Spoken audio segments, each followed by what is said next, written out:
Stove மேலே கட்டாய் நான் படிச்சுட்ருக்கேன். One day life will change. இனிமேல் நமக்கு ஒன்றும் சேஞ்ச் ஆக போகிறது. நான் சுதா படிச்சுருக்க போல. ஆமாம், படிச்சுட்டு தான் இருக்கேன். சரி, ஏன்னா உங்கள் சின்ன வயசில் நீங்கள் க்ளோஸாக இருந்த ஃப்ரெண்ட்ஸோட இப்போ டச்சில் இருக்கீங்களா? என்ன தின்னு கேட்குற? இதுதான் படிக்காத என்ன பற்றியா மூளை கொம்பிச்சு. மூளைலாம் குழம்பல. கேட்டதுக்கு நீங்கள் பதில் சொல்லுங்க முதல்ல. கண்டிப்பாக வேணுமா? ஆமாம், கண்டிப்பாக தான் வேணும். அட ஏமா நீ அதை வரை கேட்குற?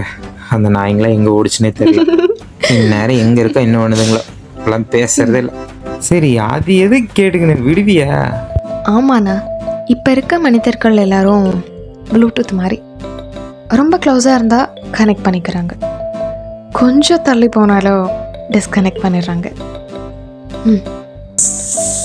நான் சுதா ப்ளூடூத் ஸ்பீக்கர்னு புரியாத இங்கிலீஷ்லாம் பேசிகிட்டு இருக்க. இதுதான் படிக்காத கேட்டியா? ஐயோ, அப்படிலாம் இல்லை.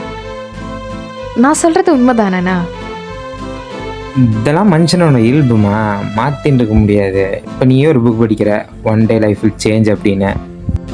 லைஃப் மாதிரி மனுஷங்களும் சேஞ்ச் ஆகின்னு போயினே தான் இருப்பாங்க. இதெல்லாம் பார்த்துட்டு இருந்தால் வேலைக்கு ஆகுமா? அடுத்தடுத்து வேலையை பார்த்துட்டு போவியா என்ன நீ? என்றைக்கும் யாரும் நம்ம கூட வர போகிறது இல்லைல்ல. ஆமாம், கரெக்டு தான். இன்றைக்கி நானே உங்க கூட உட்காந்து பேசிகிட்டு இருக்கேன். நாளைக்கு இந்த மாதிரி வந்து உட்காந்து பேசணும்னு இன்னும் நிச்சயமாக இருக்குது இல்லைல்ல? சிச்சுவேஷனும் மாறும், மனுஷங்களும் மாறுவாங்க. இதுக்கெல்லாம் ஃபீல் பண்ணியிருந்தா வேலைக்கு ஆகுமா? அதனால் இருக்கிற லைஃப்பை, இருக்கிற மொமெண்ட்ஸை அப்பப்போ வாழ்ந்துட்டு போயிரு நல்லது. இதுக்கெல்லாம் ஃபீல் பண்ணிகிட்டு இருக்கக்கூடாது, புரியுதா?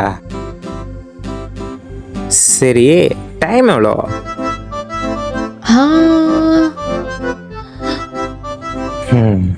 நாசமாக போச்சு.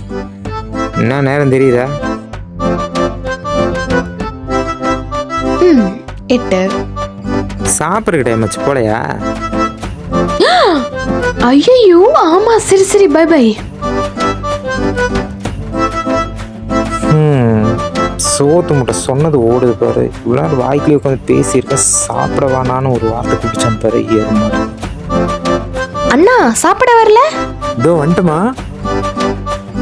அவ்வளோதாங்க, அவ்வளோதான் லைஃபே. ஒரு போக்கில் எல்லாருமே சேஞ்ச் ஆகிட்டு தான் இருப்பாங்க.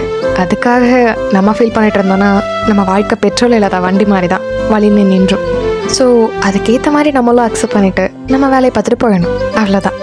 Just accept the things and let it be move on.